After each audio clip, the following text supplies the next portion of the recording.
Hola, hola, ¿qué tal? Queridos amigos, queridos jóvenes, queridos alumnos de los diferentes colegios de la Unión Peruana del Norte, les saluda su pastor Homero Salazar desde aquí, desde Tampa, Florida. Un privilegio inmenso poder estar con ustedes en esta semana especial que hemos titulado Guarda tu corazón. Una semana en la que vamos a ir a la palabra de Dios y vamos a tratar de edificar no solamente el corazón de nuestros alumnos, sino poder también llegar al corazón de papá, de mamá, de tus hermanos. Si estás allí sentado, ya que tenemos la oportunidad de llegar hasta tu casa, pues aprovechar esto para que podamos todos como familia crecer espiritualmente. Bueno, la semana, como les dije hace un momento, la hemos titulado Guarda tu corazón, pero en realidad la semana tiene un objetivo mucho mayor que hablar del corazón. Es justamente hablar a tu mente, tratar de proyectar cosas maravillosamente reveladas por Dios para que tu vida sea una vida mucho mejor y vayas en victoria, de victoria en victoria y de gloria en gloria. Vamos a tener una oración y vamos a empezar con nuestra primera reflexión hoy, que la hemos titulado Espiritualmente. Cierren sus ojos. Padre, te damos gracias por darnos la oportunidad de estar juntos. Esta semana es una semana en la que abriremos tu palabra y deseamos que tú nos hables, que tú puedas tocar el corazón de cada joven, de cada señorita y, ¿por qué no también, Señor, de papá, de mamá, de los hermanitos o la familia que puede estar alrededor de en este momento frente a la pantalla donde ellos puedan escuchar tu voz. Gracias por darnos esta oportunidad, bendícenos, lo pedimos en el nombre de Jesús, amén y amén. Muy bien, voy a invitarles a abrir la palabra de Dios en un libro que verdaderamente me encanta ese libro. Estoy hablando del libro de Colosenses, la carta del apóstol San Pablo a los Colosenses. Y vamos a empezar nuestra meditación allí en el primer capítulo de Colosenses.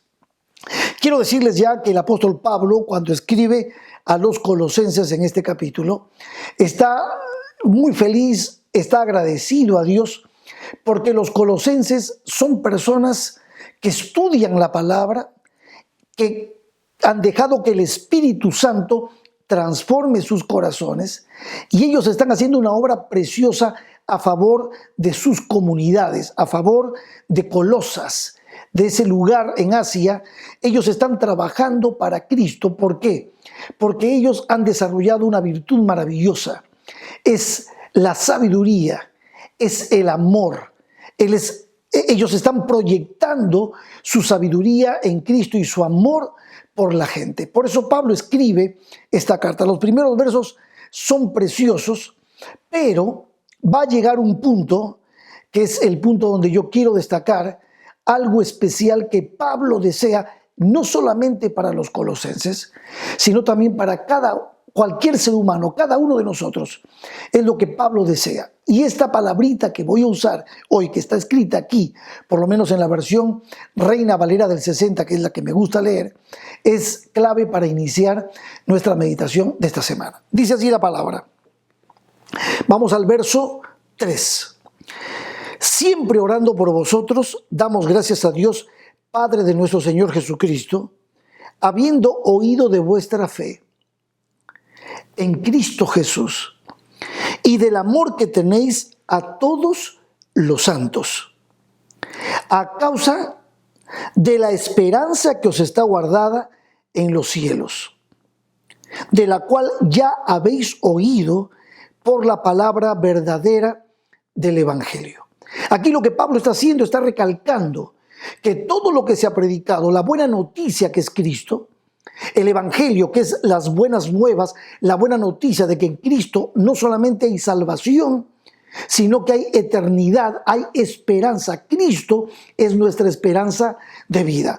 Pablo está destacando esto. Este es el mensaje que han oído los hermanos de Colosas. Y entonces dice, va a mostrarnos el medio a través del cual este mensaje llegó. Dice que ha llegado hasta vosotros, estoy en el verso 6, así como a todo el mundo, y lleva fruto y crece también en vosotros desde el día que oísteis y conocisteis la gracia de Dios en verdad. Ese es el mensaje. Ese es el mensaje que los ha transformado. Recuerden, queridos jóvenes, recuerden que el Espíritu Santo es quien trabaja dentro de nosotros. Él es el que obra el cambio, Él es el que transforma ordena nuestros valores, fortalece nuestros valores espirituales. Y también el Espíritu Santo, a través de nuestra conciencia, va ayudándonos a entender que hay cosas malas, cosas tóxicas, cosas dañinas que no podemos ver ni tocar. Pero sí, el Espíritu Santo está en nosotros y nosotros hemos conocido a Cristo, que es nuestra esperanza, vamos creciendo, desarrollándonos de una manera biopsicosocio espiritualmente y siendo personas funcionales en este mundo. Y este mundo necesita mucho de personas funcionales. Y Cristo es el único que puede hacer de nosotros ese tipo de personas. Por eso Pablo dice en el verso 6 que ha llegado a vosotros así como a todo el mundo, y esta palabra, esta esperanza, esta buena noticia, dice, lleva fruto y crece también en vosotros. Cada uno de nosotros desde pequeños fuimos educados en nuestro microescenario, que es nuestro hogar, o nuestro macroescenario, que es nuestra sociedad que nos rodea, y siempre nos están dando valores o tal vez antivalores. Entonces uno va creciendo en ese ambiente, pero cuando tú encuentras la palabra, cuando tú tienes las luz del Evangelio, cuando llega esta palabra preciosa a tu corazón, o sea, a tu mente, tú tienes la capacidad de poder desechar lo malo y retener lo bueno. Y eso es lo que está diciendo Pablo. Ahora, voy un poquito más todavía. Dice, aquí está la persona que les llevó el Evangelio, como lo habéis aprendido de Epafras, nuestro consiervo amado, que es un fiel ministro de Dios, de Cristo, para vosotros. Siempre hay alguien que comunica. En el aula, en nuestro trabajo como maestros, como profesores, el profesor cristiano comunica la fe. El profesor cristiano trabaja no solamente con la información que tú tienes que recibir, sino también dentro del marco de la enseñanza está el elemento fe. Y eso hace de la enseñanza algo realmente maravilloso. Cuando nuestra enseñanza no está ajena, no está lejos de lo que significan los principios, los valores de la fe. Y eso es lo que hace que muchos padres valoren la enseñanza cristiana. Y ahora tú vas a saber por qué. Lo va a decir el apóstol Pablo aquí en Colosenses capítulo 1. Vamos al verso 8, dice, quien también nos ha declarado vuestro amor en el Espíritu. Ese es el testimonio de cómo estaban viviendo los colosenses. Y la pregunta es, si ellos tienen amor, tienen fe, están practicando esto y están creciendo como dice Pablo, y esto lo ha alegrado a Pablo de una manera especial, ¿qué es lo que produce esto? ¿Cómo se logra ser funcionales? ¿Cómo se logra ser biopsicosocio-espiritualmente sanos? ¿Cómo se logra un cambio en nuestra forma de pensar, en nuestros valores?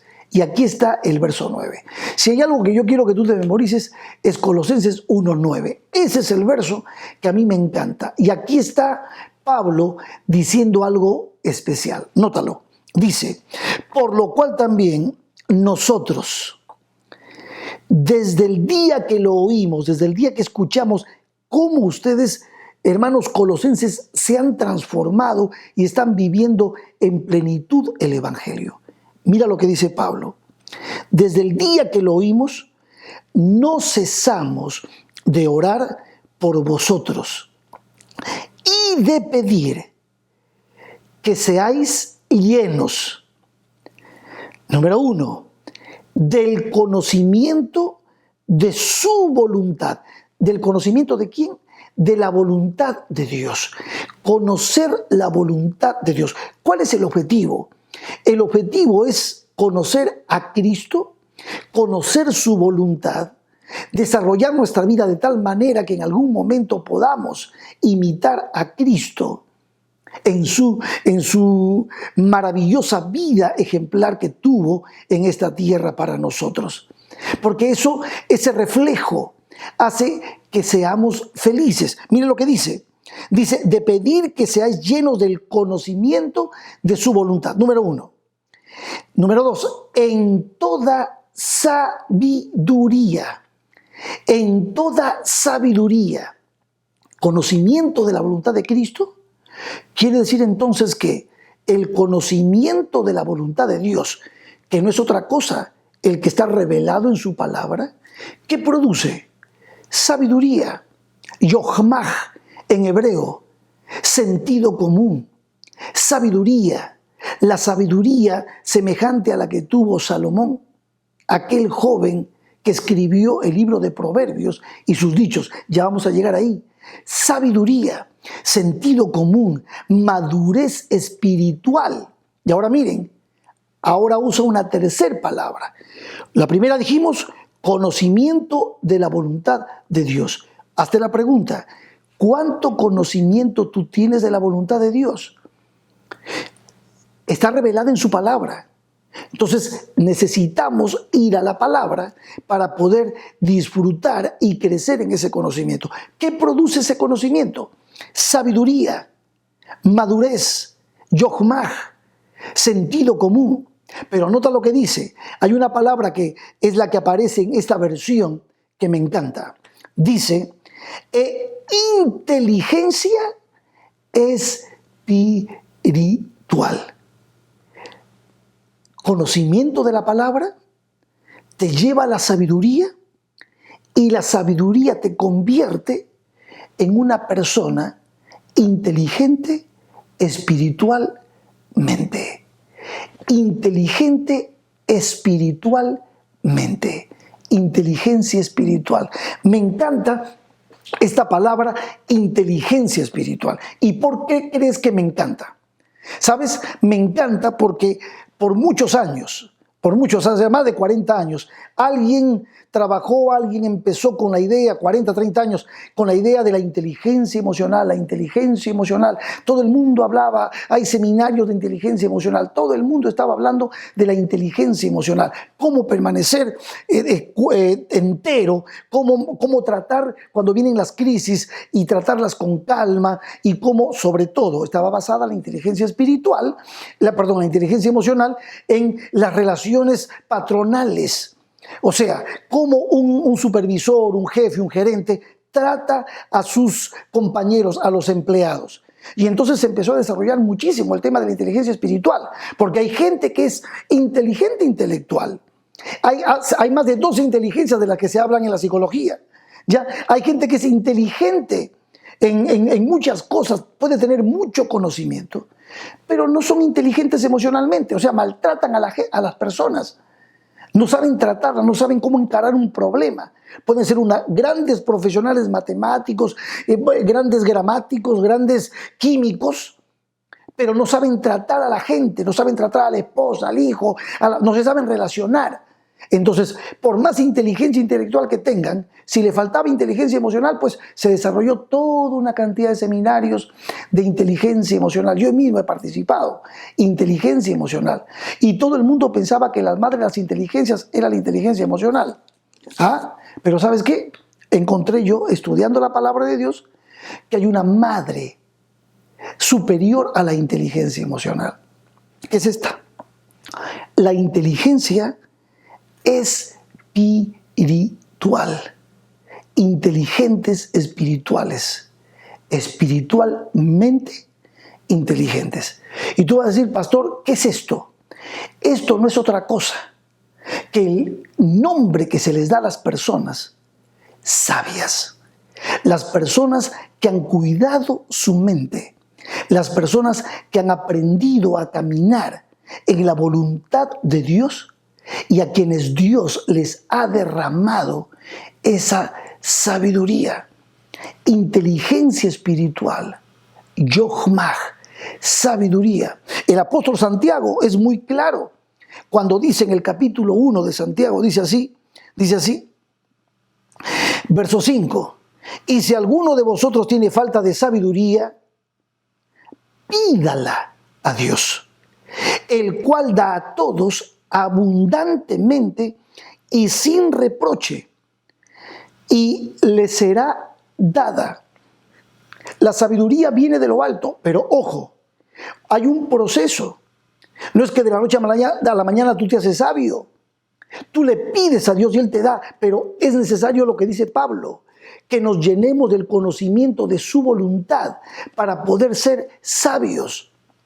Ya te voy a explicar las bendiciones de ser sabios. Ahora, observa, esta sabiduría que viene de lo alto, esta inteligencia espiritual, viene de lo alto. Dios la da. Entonces, Santiago, vamos a Santiago nuevamente, Santiago el capítulo 3, los versos 13 al 17, nos muestran una diferencia en qué es realmente, cómo actúa un hombre sabio y cómo actúa una persona que no tiene sabiduría. ¿Ok? Mira lo que dice Santiago capítulo 3, verso 13 al 18. Dice, ¿quién es sabio y entendido entre vosotros? Muestre, si eres sabio y entendido, muestre por la buena conducta sus obras en sabia mansedumbre. ¿Cómo? El que es sabio y entendido se evidencia. ¿Cómo se evidencia esa sabiduría? Y ese entendimiento, ese sentido común, esa sabiduría, esa madurez espiritual. ¿Cómo? Por su buena conducta. O sea, de alguna manera, la fe se pone en acción. De alguna manera, entendemos que la fe sin obras es muerta. Si yo quiero realmente mostrar que Dios está dándome la sabiduría, se va a evidenciar por mis elecciones, se va a evidenciar por mi dominio propio, se va a evidenciar porque soy capaz, usando la razón, de evaluar, de medir las consecuencias y entonces tomar decisiones sabias. Estamos viviendo en un tiempo complicado y difícil. Estamos viviendo en un tiempo en que se necesita jóvenes, adultos, sabios, y esa sabiduría viene de lo alto y la única forma de obtenerla es cuando vamos y conocemos la voluntad de Dios. Miren, ni Platón, ni Aristóteles, ni Parménides, ni Hipócrates, ni todos esos Hipócrates te pueden dar la sabiduría que Dios quiere darte. Porque más allá del intelecto, la sabiduría que Dios valora es de la sabiduría espiritual, la inteligencia espiritual. Ahora, claro, sí, están los héroes de la ilustración europea, los grandes pensadores, enciclopedistas, pero muchos de ellos, aunque tenían mucho conocimiento, su forma de vivir, su forma de tratar y su forma de ver a Dios era completamente diferente. Lo que Dios valora, sí, es importante el estudio, es importante crecer, tener una profesión, pero lo que Dios valora y lo que hará que tú puedas ser un heredero del reino eterno es desarrollar este tipo de sabiduría. Nota la diferencia. Dice, pero ¿qué no es la sabiduría de lo alto? Si tenéis celos amargos y contención en vuestro corazón, no os jactéis ni mintáis contra la verdad, porque esta sabiduría, celos amargos, contención, pleitos, ¿qué dice? ¿Ya?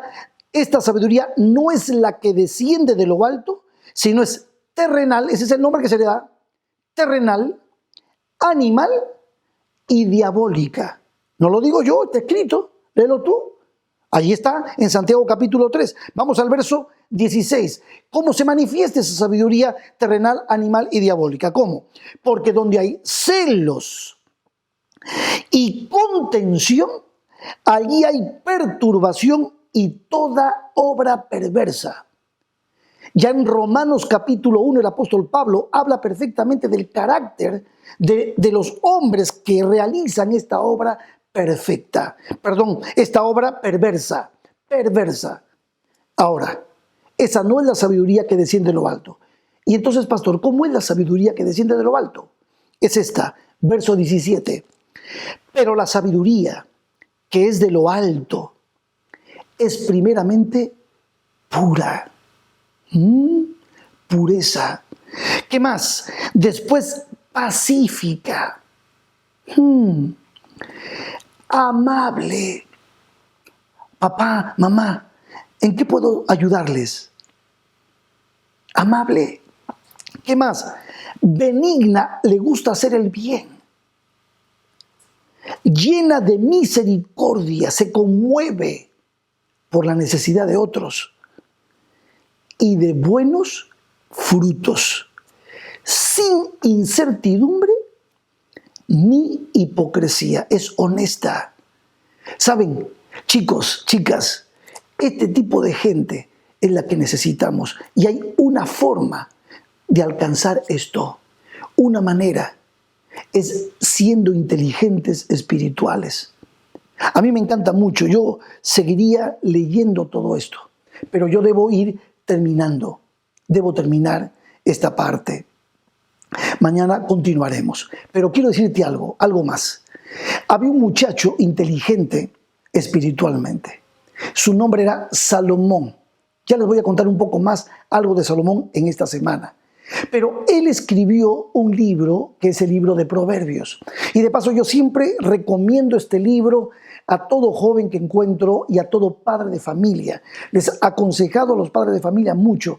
Lean los proverbios a sus niños. Lean desde pequeños. Si hay un libro de la Biblia que sería bueno que un niño, una niña, un joven, una señorita pueda leer realmente como libro de cabecera. Si no lo quieres leer como está en la versión del 60, pues agarras tu celular y buscas la versión con lenguaje actual.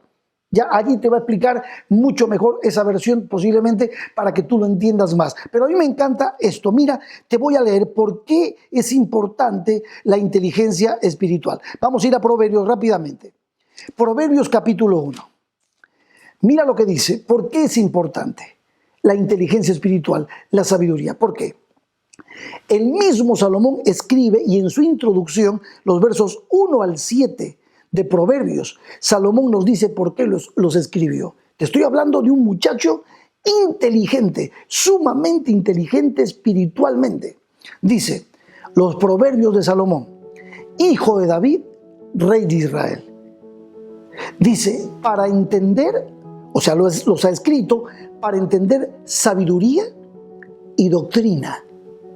Los ha escrito para conocer razones prudentes, para recibir el consejo de prudencia. ¿Sabes lo que significa ser un hombre y una mujer prudentes, equilibrados?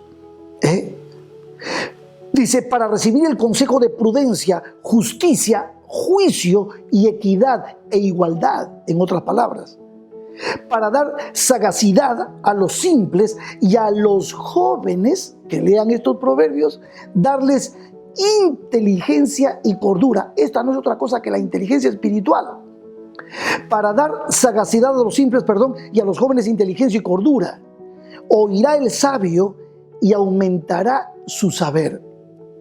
Y el entendido adquirirá consejo. Para entender los proverbios y las declaraciones y las palabras de sabios y sus dichos profundos. Esto es lo que está diciendo Salomón. Dios quiere bendecir tu vida con esto. Y ya voy terminando. Escucha. Y dice ahora, verso 7. El principio de la sabiduría es el temor a Jehová. Los insensatos desprecian la sabiduría y la enseñanza. Miren, Dios quiere darte sabiduría. Dios quiere que desarrolles esa sabiduría. En un tiempo como este, complicado como este, Dios está llamando jóvenes sabios, señoritas sabias. Y la mejor herencia que papá y mamá te puedan dejar no es dinero, no es propiedades. Es justamente sabiduría, yochmah. Y eso lo encontramos en la palabra de Dios. Crece como un joven inteligente. Desarrolla y guarda tu corazón inteligentemente. pero sobre todo espiritualmente. Mañana continuaremos con nuestro tema. Por hoy, que Dios te bendiga y te guarde.